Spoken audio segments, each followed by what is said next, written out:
April 11వ తారీఖు ఒక complaint రావడం జరిగింది. దీంట్లో ఇది 249/24 గా రిజిస్టర్ అయింది సైబర్ క్రైమ్ కింద.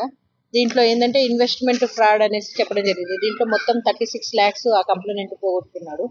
దాంట్లో ఇన్వెస్టిగేషన్ లో మనకు మేజర్ గా cyber security bureau officers DSP గారు, ఇన్స్పెక్టర్ గారు అండ్ మనకు సైబర్ సెక్యూరిటీ హెడ్ క్వార్టర్స్ నుంచి సపోర్ట్ తోని ఇన్వెస్టిగేషన్ స్టార్ట్ చేయడం జరిగింది.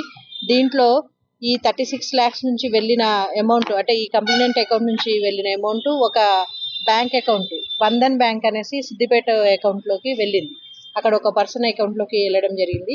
దాని నుంచి మనం ఇన్వెస్టిగేషన్ చేయడం స్టార్ట్ చేస్తే ఆ పర్సన్ ని పట్టుకొని అడిగాము. సో ఇతను బంధన్ బ్యాంక్ సిద్దిపేటలో తన అకౌంట్ ఉందని చెప్పాడు. మేజర్గా ఏంటంటే మనకు సయ్యద్ ముస్తఫా, రాజా ఖాద్రి, పల్లోజు శిరీష్ కుమార్, అబ్దుల్ ఫహాద్, మొహమ్మద్ సమీయుద్దీన్ ఈ నలుగురు కూడా ఈ క్రైమ్ లో ఇన్వాల్వ్ అయి ఉన్నారు. ఈ సమీయుద్దీన్ అండ్ ఈ అబ్దుల్ ఫహాద్ ఇద్దరు కూడా వీళ్ళు కజిన్స్ అన్నమాట. వీళ్ళు ఈ సైబర్ ఫ్రాడ్స్ కోసం ఈ అకౌంట్స్ మనకు బ్యాంక్ అకౌంట్స్ అన్ని తీసుకొని సైబర్ ఫ్రాడ్ లో వాడుతూ ఉన్నారు. వీళ్ళిద్దరు కలిసి మనకు ఈ బ్యాంక్ మేనేజర్ ఎవరైతే ఉన్నాడో బంధన్ బ్యాంక్ మేనేజర్ అతన్ని అప్రోచ్ అవ్వడం జరిగింది. అప్రోచ్ అయినప్పుడు ఇతను సయ్యద్ ముస్తఫా, రాజా ఖాద్రి యొక్క అకౌంట్ ఉంది అనేసి అతనితో మాట్లాడి ఆ అకౌంట్ ఇట్లా సైబర్ ఫ్రాడ్ కి యూజ్ చేస్తాము, నీకు కొంత అమౌంట్ ఇస్తాము, దాంట్లో పడిన అమౌంట్ కి ప్రతిసారి సపోజ్ 2000 3000 అట్లా ఇస్తుంటాము అనేసి అంటే అతను కూడా ఒప్పుకోవడం జరిగింది.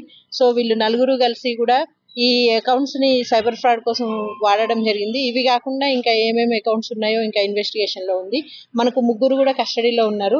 ఎవరైతే మొహమ్మద్ సమీయుద్దీన్ అనేసి ఉన్నాడో అతను ఒక్కడు పరారీలో ఉన్నాడు. టీమ్స్ అతని కోసం తిరుగుతా ఉంది.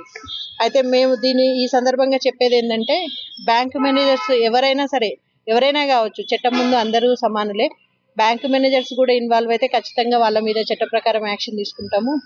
ఇంకా కామన్ మ్యాన్ కి చెప్పేది ఏంటంటే ప్రజలకి మీ అకౌంట్స్ ఎవరికి ఇవ్వద్దు, అన్నోన్ పర్సన్స్ కి అసలుకే ఇవ్వద్దు. ఇంకొకటి బ్యాంక్ అకౌంట్ మనం జనరల్ గా ఓపెన్ చేయడానికి వాడే ఐడెంటిటీ సర్టిఫికేట్స్ ఏవైతే ఉంటాయో ఐడి కార్డ్స్, మనకు ఓటర్ ఐడి కావచ్చు, ఆధార్ కార్డు కావచ్చు, మన ఐడి ప్రూఫ్స్ ఎక్కడా కూడా ఎవరికి ఇవ్వద్దు. వాటిని యూజ్ చేసుకొని కూడా మీ పేరు మీద అకౌంట్స్ ఓపెన్ చేసే ఛాన్స్ ఉంటుంది. మీ అకౌంట్స్ కూడా అన్ని కూడా సైబర్ ఫ్రాడ్ లో యూజ్ చేసే ఛాన్స్ ఉంటుంది. మరిన్ని వీడియోస్ కోసం ఛానల్ ని సబ్స్క్రైబ్ చేయండి. లేటెస్ట్ అప్డేట్స్ కోసం వాట్సాప్ ఛానల్ ని ఫాలో అవ్వండి. ఆ లింక్ డిస్క్రిప్షన్ లో ఉంది.